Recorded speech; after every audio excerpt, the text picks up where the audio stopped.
abrir em João capítulo 6, o título do nosso estudo de hoje é: Você já veio a Cristo, ou você está servindo a Cristo pela motivação certa? Nós vivemos em um país onde é disseminado João 6:22, onde é disseminado muito o falso evangelho, onde as pessoas são convidadas a vir a Cristo por motivações completamente diferentes ao convite que Cristo faz para os seus seguidores. Então, por isso, o evangelho aqui no nosso país, ele cai tanto em descrédito, porque existem muitos escândalos evangélicos, muitas pessoas que usam o nome de Jesus e distorcem completamente as palavras de Jesus para os seus próprios interesses. Então as pessoas são motivadas e convidadas a vir a Cristo por motivações que nada tem a ver com o convite que Jesus tem para os seus seguidores. Então, se você olhar para os evangelhos, olhar para a vida de Jesus, para os discípulos de Jesus, e fizer uma comparação com os pastores atuais, a maioria deles, e com o que é ensinado na maioria das igrejas, você vai ver uma distorção muito grande da mensagem de Cristo. E aqui nós vamos ler hoje um texto onde as pessoas estavam vindo a Cristo, mas elas estavam vindo a Cristo não para obter Cristo, mas para obter benefícios de Cristo, sem compromisso e comunhão com Cristo.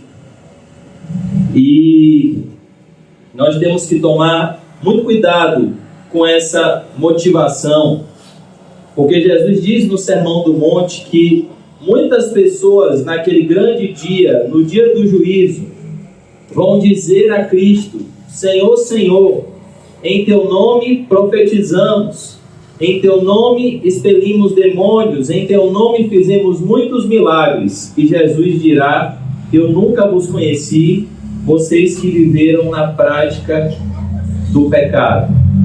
Então, nós precisamos redirecionar o nosso coração para o que diz a palavra de Deus. Essa é uma questão, a questão da nossa motivação com que nós nos aproximamos de Cristo, é uma questão de foro íntimo. Eu queria deixar isso bem claro. A Bíblia diz: analise o homem a si mesmo. Eu não posso julgar a motivação de vocês, eu só posso pela palavra de Deus julgar a minha, porque a Bíblia diz que o homem vê a aparência, mas Deus vê o coração. Eu vou dar só um exemplo. Quando Jesus pregou esse sermão, Judas Iscariotes era um apóstolo e aparentemente era um homem salvo. Aparentemente Judas era um discípulo de Cristo e aparentemente ele estava servindo a Cristo pela motivação certa. Ele não era não só um discípulo, ele era um apóstolo. Todas as pessoas olhavam para Judas e enxergavam em Judas um referencial.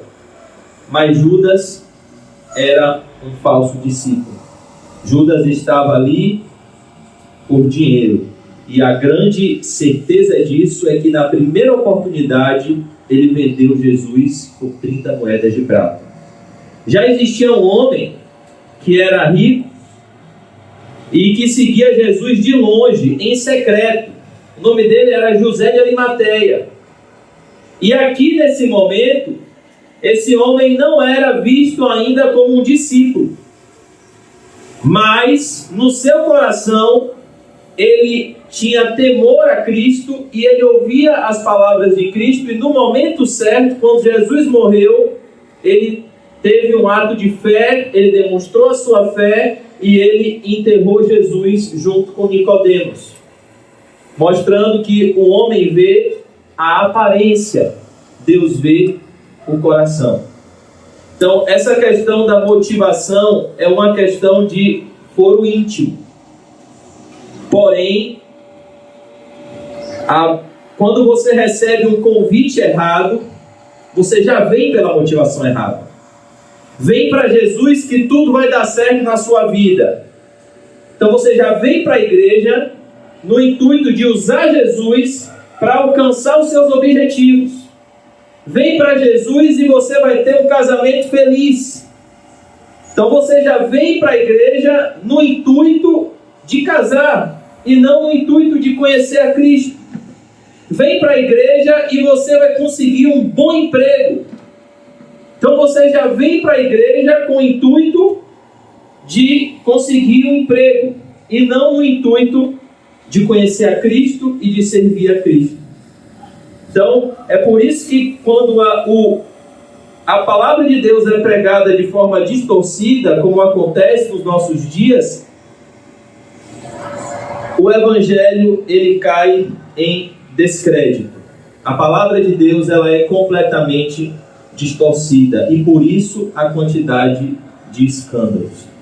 E eu queria convidar os irmãos a ler comigo rapidamente algumas passagens da Bíblia que nos mostram como nós não podemos confiar na natureza humana, como a natureza humana é falha, como a natureza humana é má, como nós devemos conhecer a Deus para evitar muitas decepções e frustrações na vida. Vamos abrir em Jeremias 17, 5. Jeremias 17, verso 5. Profeta Jeremias, capítulo 17, versículo 5.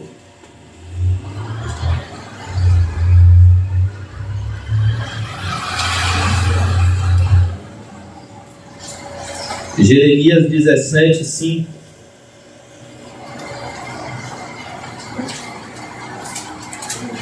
Jeremias 17, verso 5.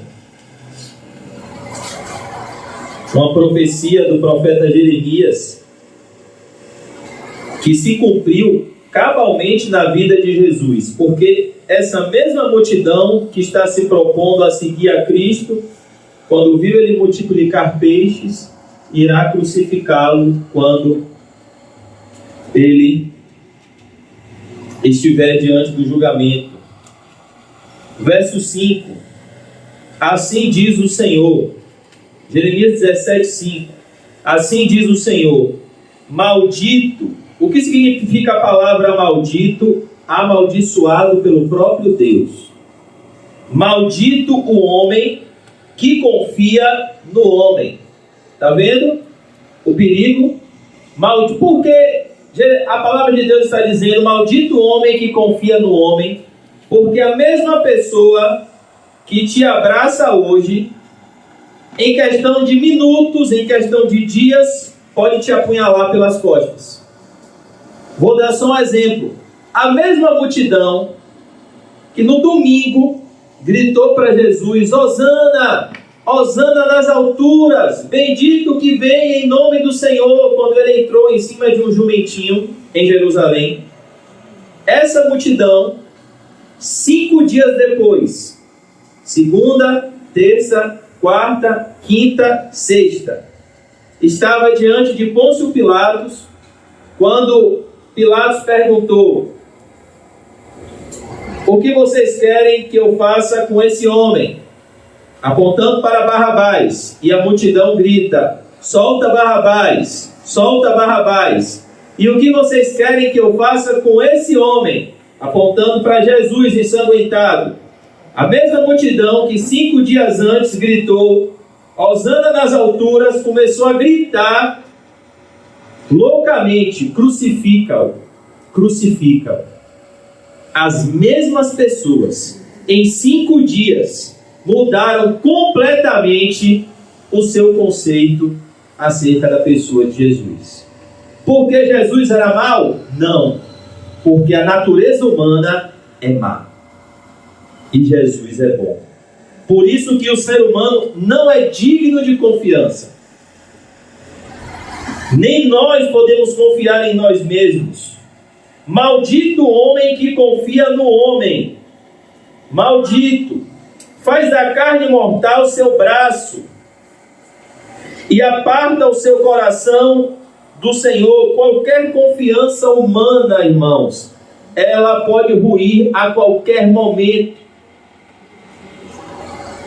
Você pode ter todo o dinheiro do mundo e se deparar com um câncer, e todo esse dinheiro não valer de nada na hora da morte. Você pode estar forte, com vigor, e você pode ser acometido de uma enfermidade mortal, porque aqui nesse mundo nós não temos segurança a não ser na presença de Deus. Não existe nada que nos coloque em segurança. E aparta o seu coração do Senhor. A situação mais perigosa que um ser humano pode estar é afastado da presença de Deus. Porque será como um arbusto solitário no deserto, e não verá quando vier o bem, antes morará nos lugares secos do deserto, na terra salgada e inabitável. Verso 7. Bendito o homem que confia no Senhor. Olha a verdadeira bênção, a verdadeira felicidade, confiar em Deus. Por quê, irmãos? Porque Deus é indecepcionável. Se você colocar sua confiança em Jesus, você pode até decepcioná-lo, mas Ele nunca vai te decepcionar. Porque a Bíblia diz que Deus, Ele é fiel. E ainda que sejamos infiéis, Ele permanece fiel, porque Ele não pode negar-se a si mesmo. Bendito o homem que confia no Senhor e cuja esperança é o Senhor. Toda esperança que não seja o Senhor, ela é falsa.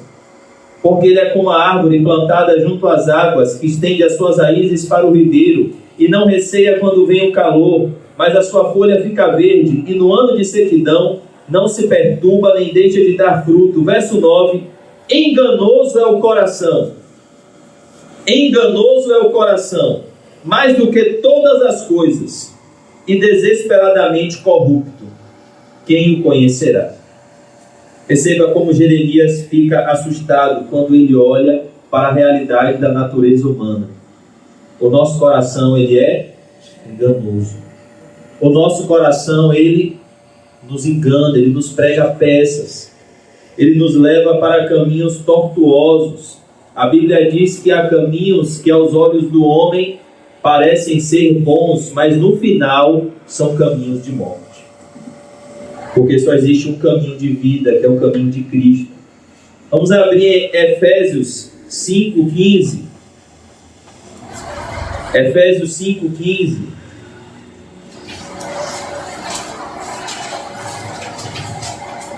Efésios 5, verso 15.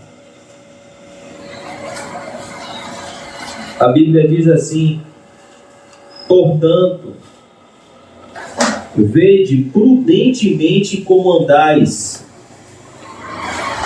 não como nécios, e sim como sábios, remindo o tempo, porque os dias são maus. O que significa isso? Nós não podemos desperdiçar o tempo. Efésios 5:17. Porque o tempo, ele está passando muito rápido. Nós devemos remir o tempo, porque os dias são maus. É tempo, irmãos, de se preparar para o nosso encontro com o Senhor. A decisão mais sábia que um ser humano pode tomar é se preparar para a morte. Por quê? Porque a morte nunca avisa quando chega. E a única realidade que nós temos nessa vida é que um dia nós vamos morrer. Você acha que quem morreu hoje planejou morrer? Acordou dizendo, hoje eu vou infartar. Não. Quem morreu hoje foi pego de surpresa. E é nesse sentido que a Bíblia diz que Jesus virá como ladrão, que Jesus pode voltar a qualquer momento, porque nós não sabemos quando o Senhor irá nos recolher. E nós temos um irmão que é coveiro e no cemitério pessoas são enterradas todos os dias de todas as idades, de todas as classes sociais. A morte é uma realidade inevitável. E a Bíblia, ela diz de forma bem clara o que acontece um segundo após a morte. Cabe ao homem morrer uma única vez, e após a morte segue-se o juízo. No momento que eu e você fecharmos os olhos nessa terra, nós nos encontraremos com Jesus Cristo. Quer tenhamos o conhecido e o servido ou não. A Bíblia diz que todo joelho se dobrará e toda língua confessará que Jesus Cristo é o Senhor, para a glória de Deus Pai. Então é importante que você saiba que você tem uma audiência já programada.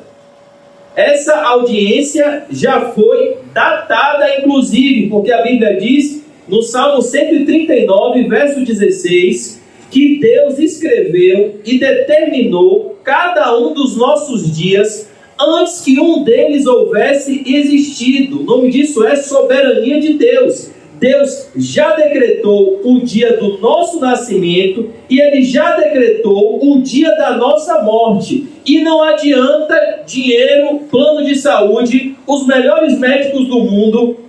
Deus já decretou o dia da nossa morte. Não adianta.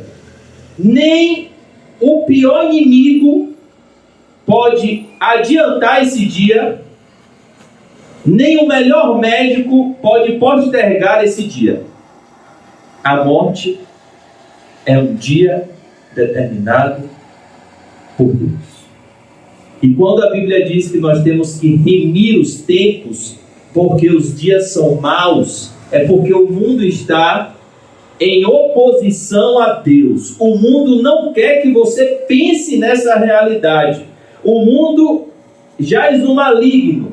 Quando a Bíblia diz que o mundo jaz no maligno, é a forma de pensar que essa sociedade é regida. Essa sociedade é regida como se Deus não existisse, como se Deus não fosse santo, como se Deus não tivesse mandamentos e como se nós não fôssemos criaturas que temos de prestar contas a Ele de tudo que temos, tudo que somos, tudo que fazemos e tudo que deixamos de fazer. Haverá um dia de prestação de contas. Por isso nós temos que remir os tempos, porque os dias são maus. E só existe, irmãos, um caminho de salvação. É Jesus. Só existe um que pode fazer com que a morte seja uma passagem maravilhosa dessa vida para a vida eterna, que é Jesus. E é isso que nós vamos ver no capítulo 6 do Evangelho de João. Jesus vai falar sobre vida eterna. Jesus vai falar sobre o pão da vida. Jesus vai falar a verdade às pessoas. E Jesus vai preparar o coração dessas pessoas a servir a Ele pela motivação correta, para obter Ele. Então, quando você convida uma pessoa para vir a Cristo, qual é o verdadeiro convite para trazer a pessoa até Cristo? Olhe, venha para Cristo para obter Cristo. Ele não te dá uma certeza de que tudo vai melhorar na sua vida. Ele disse: no mundo tereis aflições. Tem de bom ânimo, eu venci o mundo. Ele não te dá uma certeza de que você vai ter um casamento feliz. Ele não te dá uma certeza de uma vida sem sofrimentos, mas Ele te dá uma certeza de consolo, de companhia em todos os momentos, de amor, de paz, de alegria do Espírito Santo, de vida eterna, de perdão de pecados. É isso que Jesus veio trazer. Vamos abrir em João capítulo 2, só para concluir essa introdução, para darmos entrada no texto. João 2, verso 23. Verso 23 e 24. Olha o que diz o capítulo 2 de João, verso 23 e 24. O título do texto é Muitos creem em Jesus. Muitos creem em Jesus. Porém, a Bíblia diz que muitos são chamados e poucos são os escolhidos. Muitos creem em Jesus, estando ele em Jerusalém, durante a festa da Páscoa. Muitos, olha o que diz o texto, muitos, vendo os sinais que ele fazia, creram no seu nome.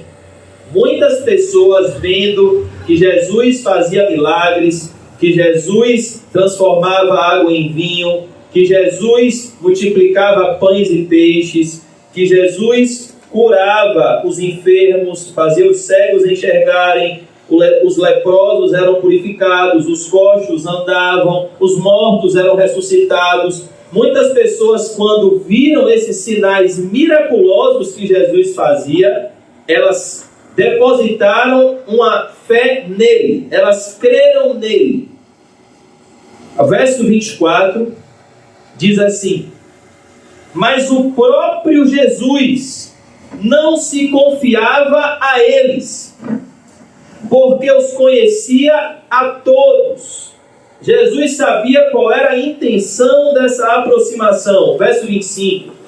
E não precisava de que alguém lhe desse testemunho a respeito do homem, porque ele mesmo sabia o que era a natureza humana. Por isso Jesus sempre buscava consolo na presença de Deus.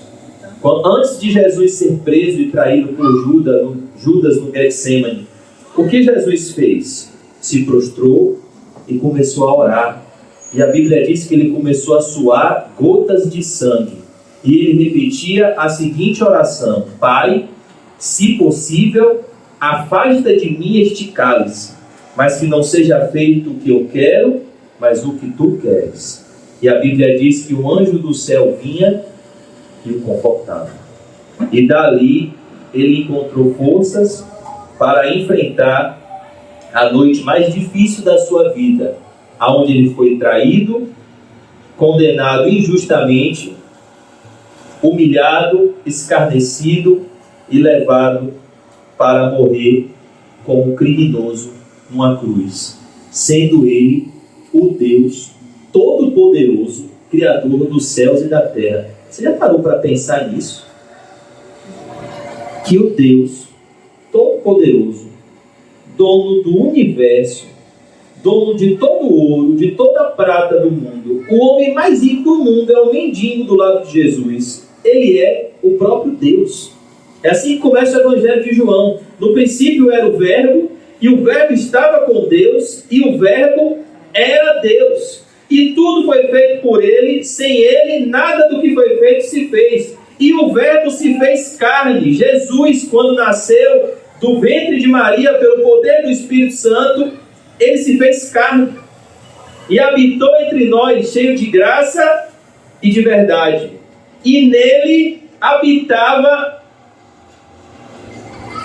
duas naturezas. Ele era 100% homem, sujeito às mesmas limitações que eu e você. Ele sentia fome, sede, frio, ele sentia tristeza, alegria, mas ao mesmo tempo ele era 100% Deus.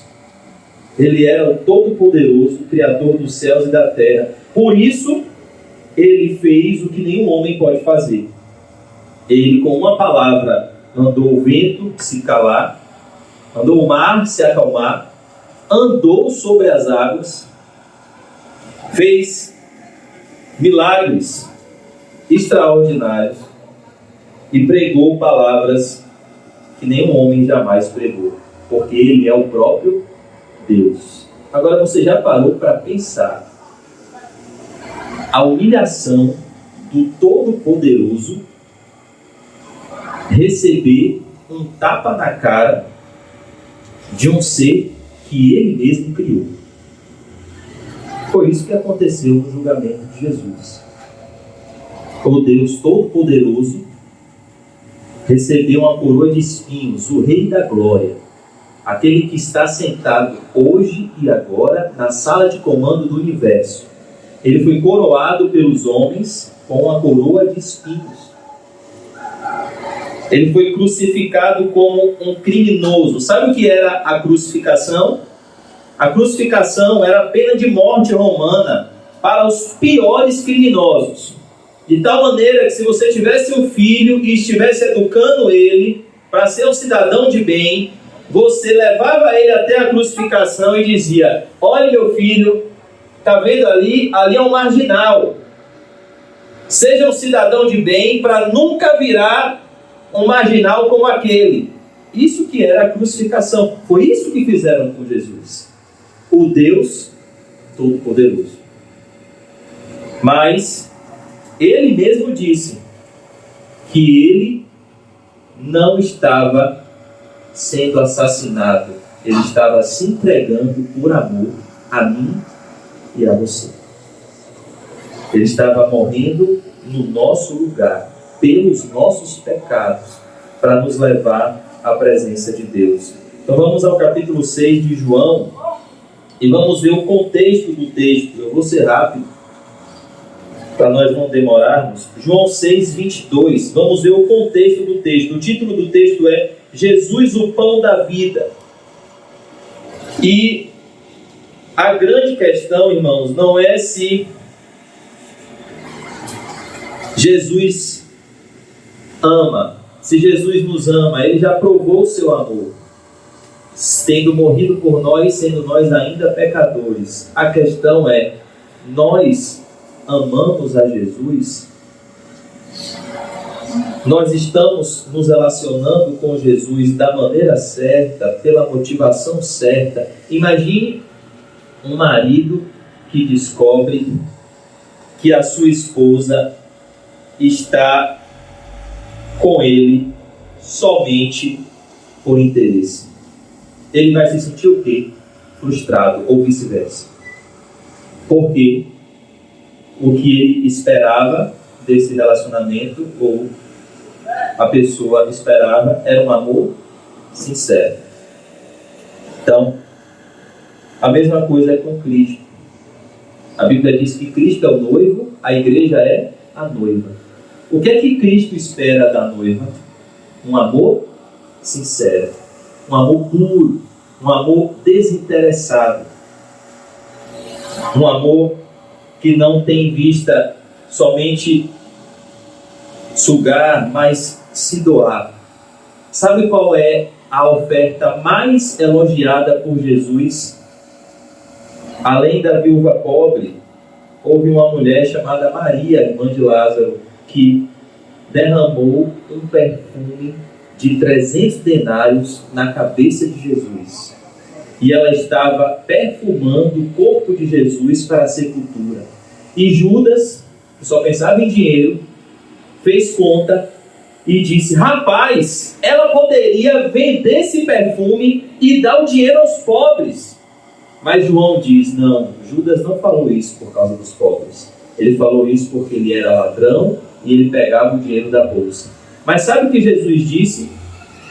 Não repreendam essa mulher, porque ela fez uma boa ação para comigo.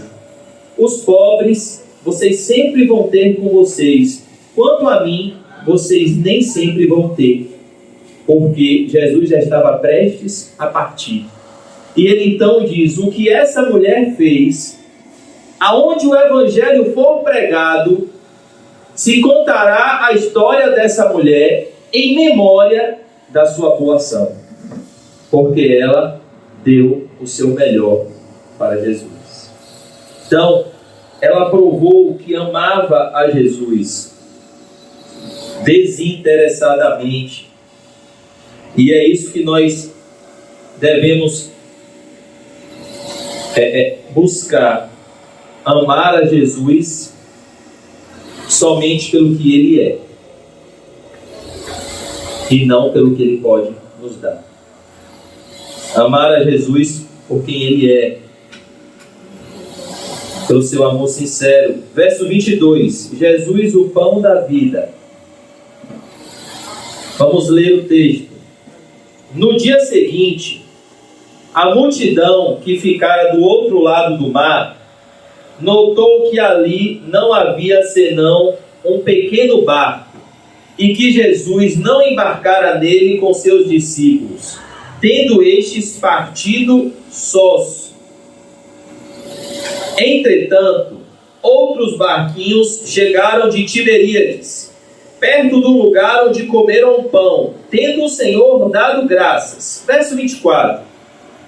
Quando, pois, viu a multidão que Jesus não estava ali, nem os seus discípulos, tomaram os barcos e partiram para Cafarnaum à sua procura. Perceba, uma grande multidão estava indo à procura de Jesus. Por quê? Porque essas pessoas aqui estavam presentes quando Jesus multiplicou pães e peixes. Então, qual era a motivação dessas pessoas? Rapaz, se esse homem multiplicou pão e peixe, se ele entrar na minha empresa, o negócio vai ser bom. Se esse homem fez isso aqui, eu posso me dar muito bem com ele. Então é por isso que as pessoas estão vindo. Verso 25. E tendo encontrado no outro lado do mar, olha o verso 25. Lhe perguntaram: mestre, quando chegaste aqui? Mas, irmãos, com Jesus não tem hipocrisia. É por isso que ele foi crucificado. Porque ele disse: eu sou o caminho, a verdade e a vida. Ninguém vê ao Pai a não ser através de mim. Jesus, ele é a própria verdade. Jesus não responde quando ele chegou, porque ele sabia que a intenção dessa pergunta não era essa, era outra. E Jesus vai no âmago da questão, na motivação do coração, que era o que ele estava enxergando naquelas pessoas, o coração. Jesus não enxerga, irmãos, a cor do nosso olho, a cor do nosso cabelo, a cor da nossa pele, se estamos gordos ou magros, ricos ou pobres. Ele enxerga o coração. Por isso que ele não tratava as pessoas com interesse, ele tratava as pessoas por amor. Respondeu-lhes Jesus, olha a resposta de Jesus, verso 26. Em verdade vos digo. Os irmãos já sabem que no hebraico, no idioma em que Jesus falava, não existia aumentativo nem diminutivo. Então, quando se queria dar ênfase no texto, se usava o argumento da repetição. Então, toda vez que a Bíblia, quando Jesus dizia assim, em verdade, o propósito do texto, a intenção do autor, é que Jesus estava querendo dar ênfase no que ele estava dizendo. É como se ele estivesse dizendo: olhe, prestem atenção, porque o que eu estou falando é de extrema importância. Em verdade vos digo, vós me procurais, não porque vistes sinais, mas comestes dos pães e vos fartastes.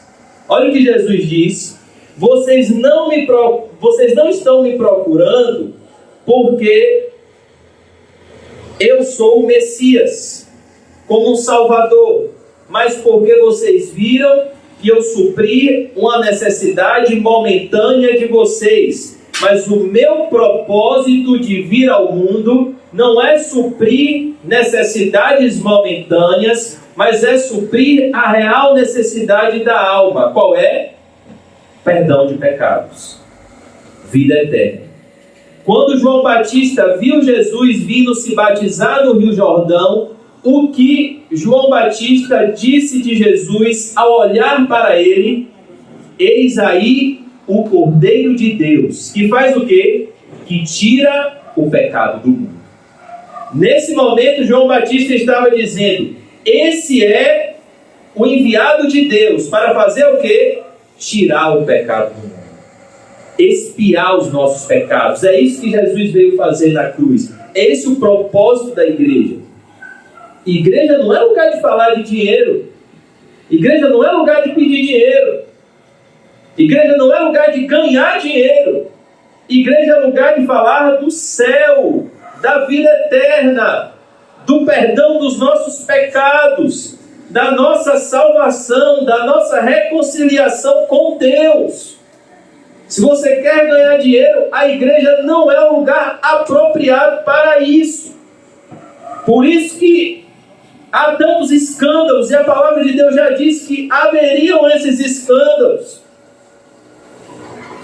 Mas é importante que saibamos que está tudo errado. O propósito da igreja não é esse. O propósito da igreja não é o enriquecimento. É a salvação. E por que não se fala mais de salvação? Porque se falar de pecado,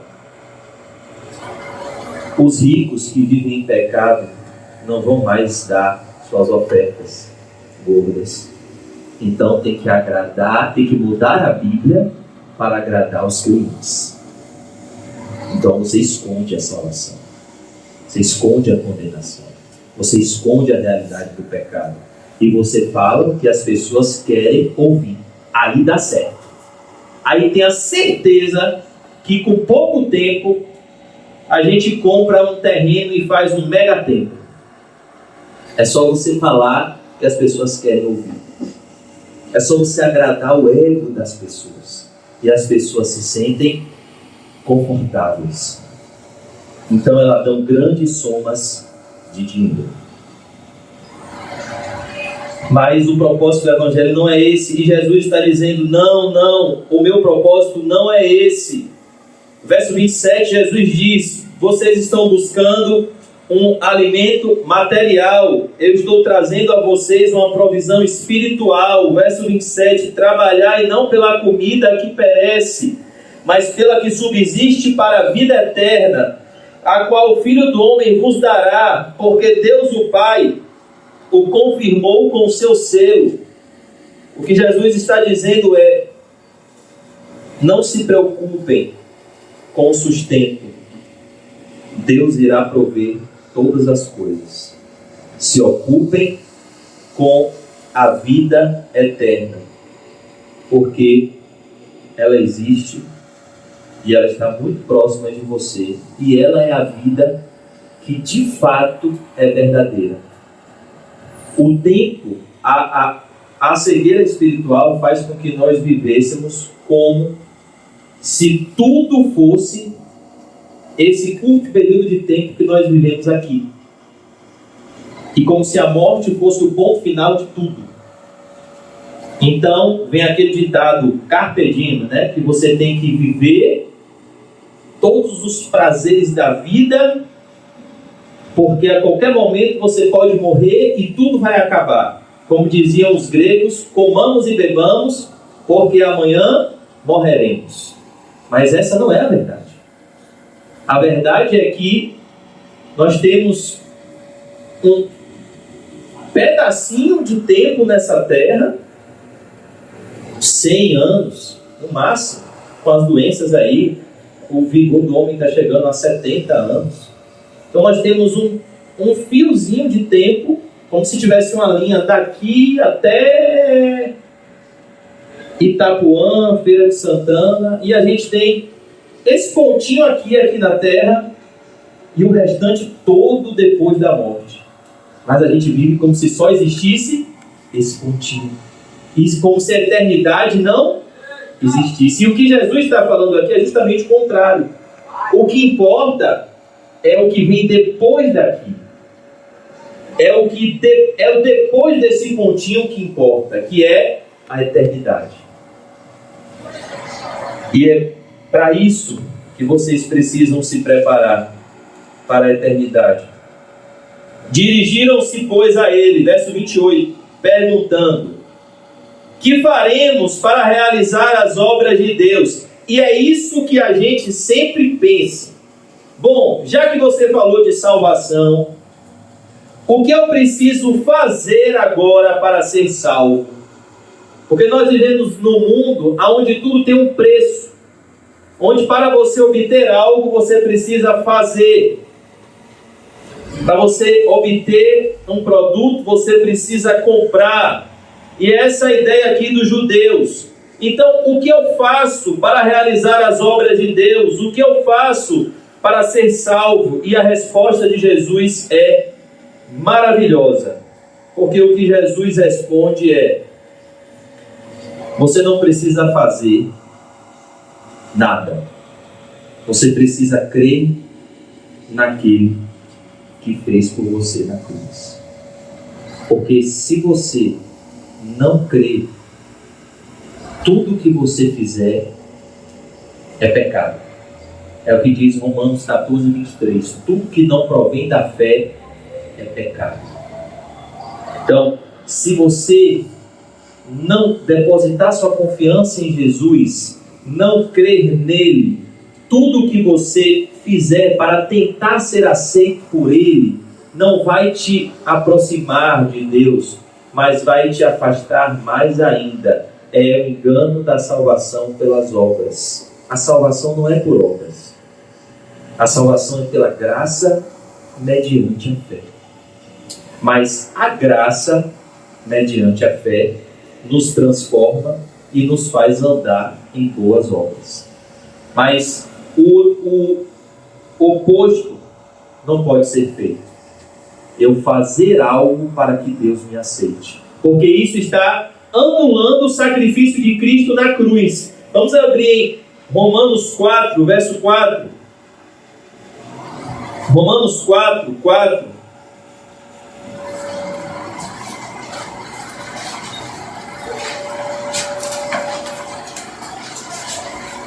Romanos 4, verso 4. Eu vou ler a partir do verso 1, fala da justificação de Abraão, conhecido como o pai da fé.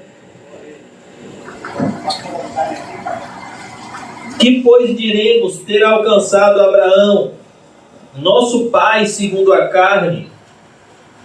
Porque se Abraão foi justificado por obras, tem de que se gloriar, porém não diante de Deus. Ou seja, na presença de Deus não existe a ideia de mérito. Eu mereci, eu mereço, eu fiz por onde, porque a ideia de mérito é o contrário da palavra graça. A palavra graça significa favor imerecido. Por exemplo, quem foi o primeiro homem a entrar no céu com Jesus quando ele estava sendo crucificado? Um homem que abertamente, escancaradamente não merecia. Um ladrão, réu confesso, pego no ato do roubo, que estava sendo crucificado à sua direita.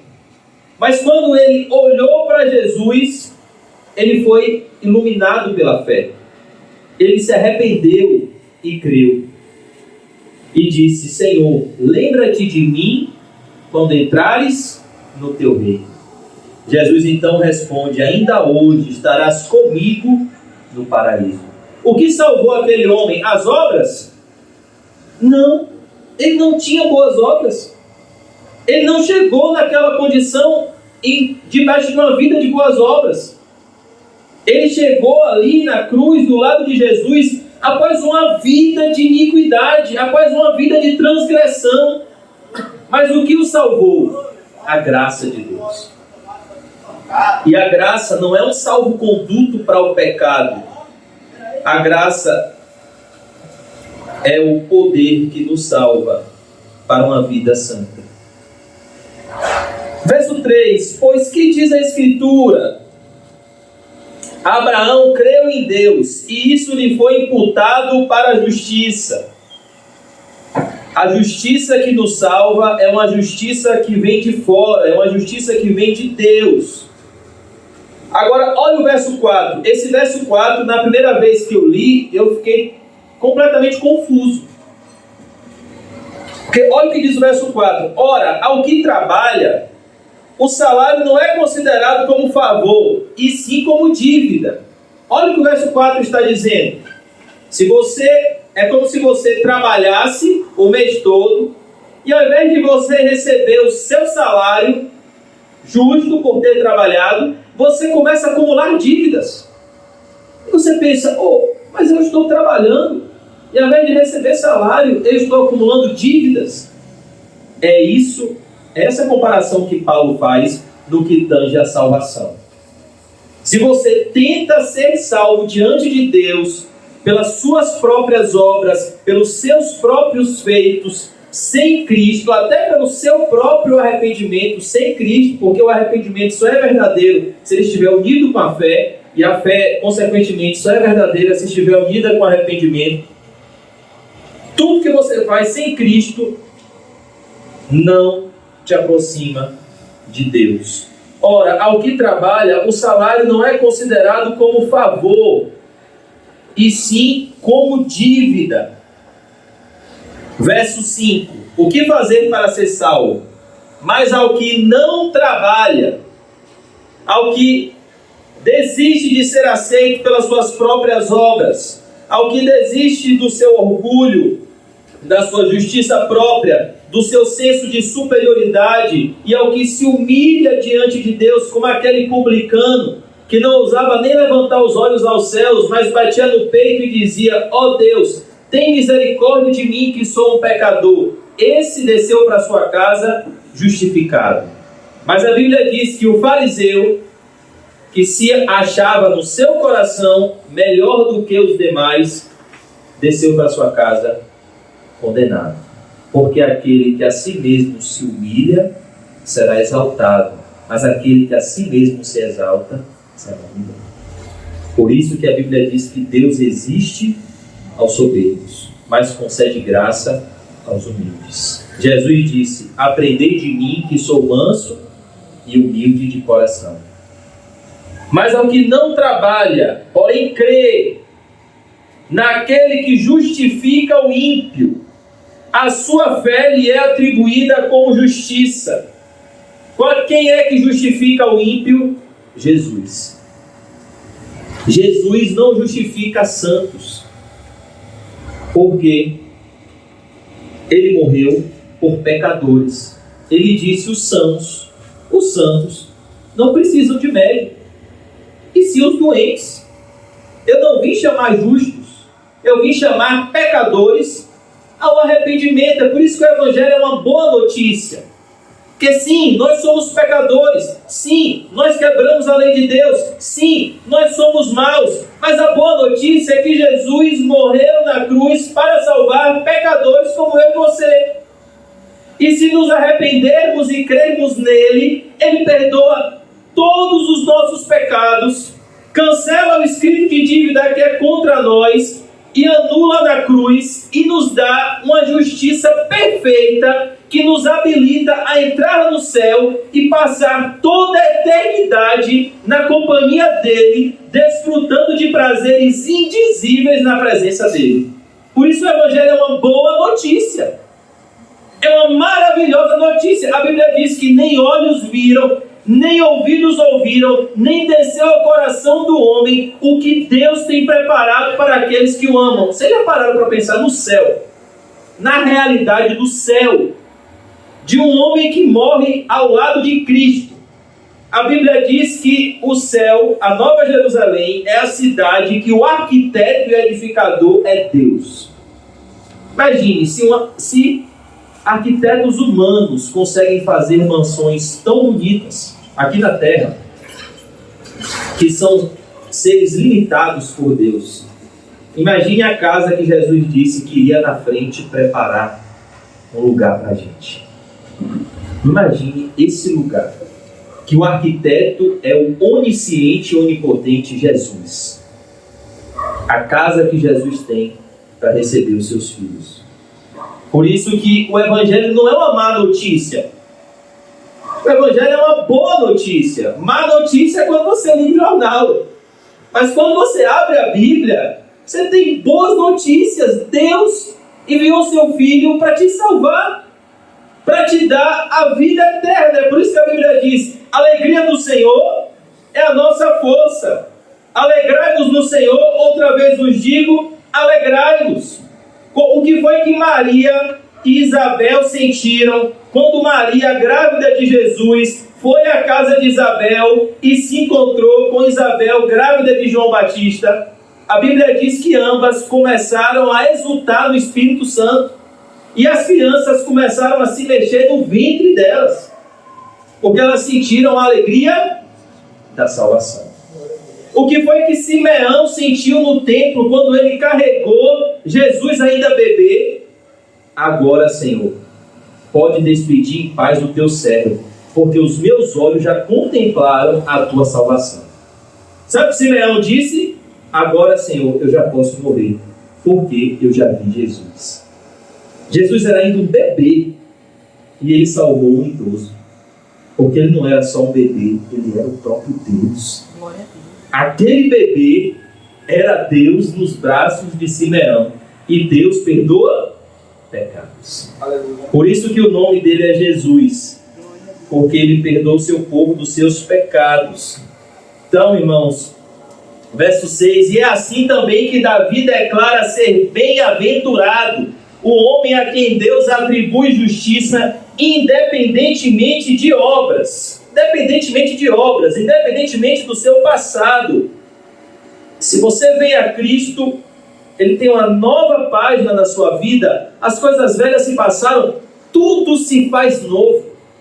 O apóstolo Paulo, que era um perseguidor e se tornou, pela graça de Deus, o maior dos apóstolos, disse, fiel a essa palavra e digna de toda aceitação: Jesus Cristo veio ao mundo salvar pecadores, dos quais eu sou o principal. O que é que Paulo se alegrava no Senhor? Jesus morreu por pecadores, e eu sou o pior pecador que eu conheço, porque eu consigo enxergar o quanto eu sou mau, mas ao mesmo tempo, quando eu olho para Jesus, eu consigo enxergar o quanto Ele é bom, o quanto eu tenho que ser grato a Ele por tudo. Por isso que quando a gente olha para Jesus, a gente se sente constrangido pelo seu amor e pede perdão por toda a murmuração, porque a gente murmura de barriga cheia. Ele nos dá tudo o que precisamos. Verso 7: bem-aventurados aqueles cujas iniquidades são perdoadas. Isso é ser abençoado. Aqui não diz bem-aventurados aqueles cujas propriedades são aumentadas, bem-aventurados aqueles que tudo dá certo. Não, bem-aventurados aqueles cujas iniquidades são perdoadas. Isso é riqueza, saber que todos os seus pecados foram perdoados pelo sangue de Jesus. Isso é ser rico, isso é ter paz de espírito, e cujos pecados são cobertos. O que significa o pecado ser coberto? Significa que um preço teve que ser pago. Seu pecado não foi perdoado de graça. Teve que se passar o sangue por cima dele. É como no episódio da Páscoa, quando os hebreus colocaram o sangue do cordeiro nas portas das casas e o anjo da morte passou por cima. Ali significava que o sangue de Jesus estava salvando aquelas pessoas da morte. Então, o fato do nosso pecado ser coberto significa que o preço foi pago. Porque nós estamos no ano 2022, eu nunca vou deixar de repetir isso, porque isso está tão explícito. A cada ano que passa, é um memorial de que Cristo veio ao mundo. Por que a história da humanidade está em 2022? 2022, depois de Cristo. Porque Ele é o centro da história. E quando Ele veio ao mundo, e morre pelos nossos pecados, ressuscita e volta para sua casa nos céus, a humanidade é recontada a partir de um novo cronômetro, a contagem regressiva para a volta de Jesus. Ele veio a primeira vez para salvar, agora ele vem para julgar. Por isso nós estamos no ano 2022, depois de Cristo. Olha que maravilha. E o nome disso é a soberania de Deus. É como Pôncio Pilatos. Os homens, os fariseus, tentaram mudar o que estava escrito em cima da cruz de Jesus. Em cima da cruz de Jesus estava escrito em latim, hebraico e grego: Jesus Cristo, Jesus de Nazaré, o Rei dos Judeus. E os fariseus, quando viram isso, foram até Pôncio Pilatos e disseram: não, Pilatos, muda isso, coloca lá, ele diz ser o Rei dos Judeus. Aí Pilatos disse: eu não vou mudar. O que eu escrevi. Que a Bíblia diz que como um ribeiro de águas, assim é o coração do rei nas mãos do Senhor. Este inclina para onde ele quer. É a soberania de Deus. Quem fez com que homens que muitas vezes nem são cristãos fizessem a história da humanidade ser contada dessa forma? A soberania de Deus. Por isso nós estamos no dia 8 de novembro de 2022, depois de Cristo. E já concluindo, verso 8: bem-aventurado o homem a quem o Senhor jamais imputará pecado. Aquele que se arrepende e crê alcança a misericórdia. Quem confessa e deixa alcança a misericórdia. E Deus não lança mais o nosso pecado no nosso rosto. Quem acusa é Satanás. Jesus disse à mulher pega em flagrante adultério: onde estão os teus acusadores? Porque Jesus disse: aquele que não tem pecado, atire a primeira pedra. Porque trouxeram ela até Jesus para apedrejá-la. E quando Jesus disse isso, a Bíblia diz que os religiosos, pela sua própria consciência, foram embora, um por um. E ele então perguntou àquela mulher: onde estão os teus acusadores? Ela disse: foram embora.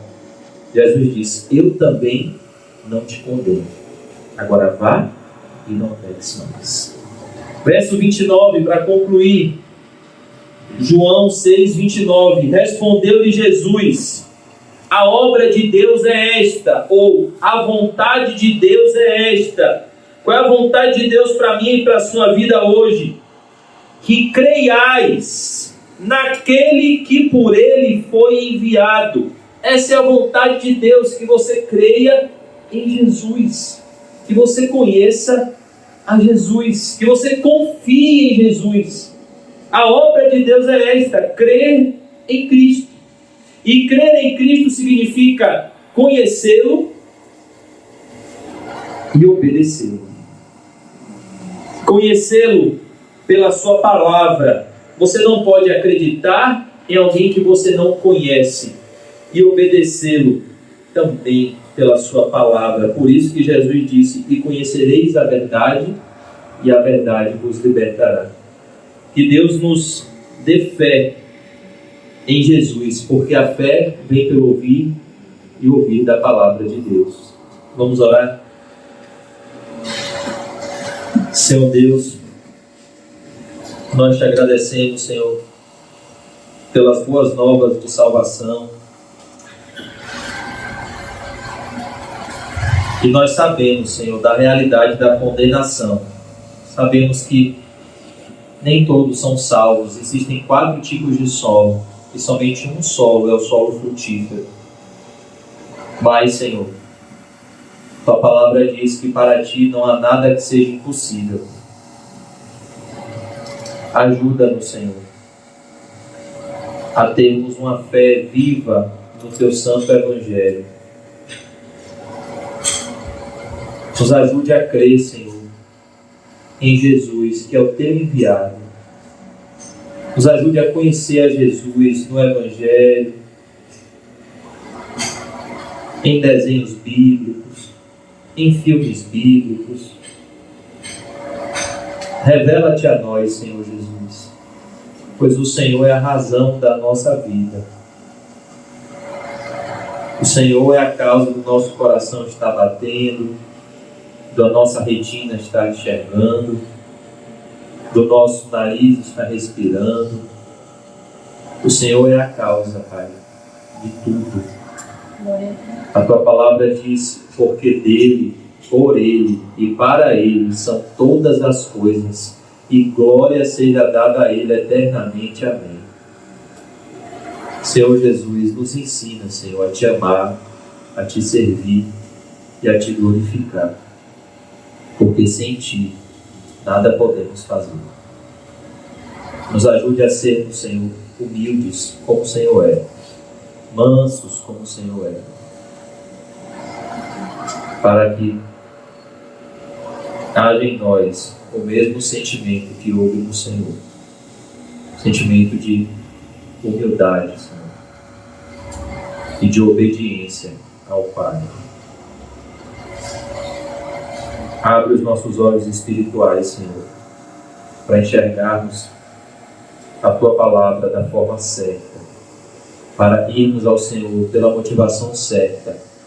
O Senhor disse, o maior de todos os mandamentos é: amarás ao Senhor teu Deus de todo o teu coração, toda a tua alma, toda a tua força e de todo o teu entendimento. E o segundo maior dos mandamentos é: amarás o teu próximo como a ti mesmo. Nisto se resume a lei e os profetas. Nos ajude, Senhor, a cumprir esse mandamento de Te amar, pois o Senhor já provou o seu amor, enviando o seu Filho para ser o nosso substituto e ser julgado e condenado em nosso lugar, para nos dar o dom gratuito de Deus, que é a vida eterna. Ajuda-nos a receber a Tua graça, Senhor, e a crer no Teu Filho amado, Jesus Cristo. Aumenta, Senhor, a nossa fé, para a honra e glória do Teu santo nome. Nos despede em paz, nos dá uma noite de paz, Senhor. Nos dá uma noite de paz na Tua presença. Nos ajude, Senhor, a ler a Bíblia, a nos aproximarmos de Ti. Nos ensina a orar, a perdoar e a viver uma vida que glorifique o Teu nome, Senhor. Em nome de Jesus. Amém. Graças a Deus. Amém, irmão. Então, esse irmão é o Santo. E diga para você mesmo: Jesus perdoa pecados. Ele é bom.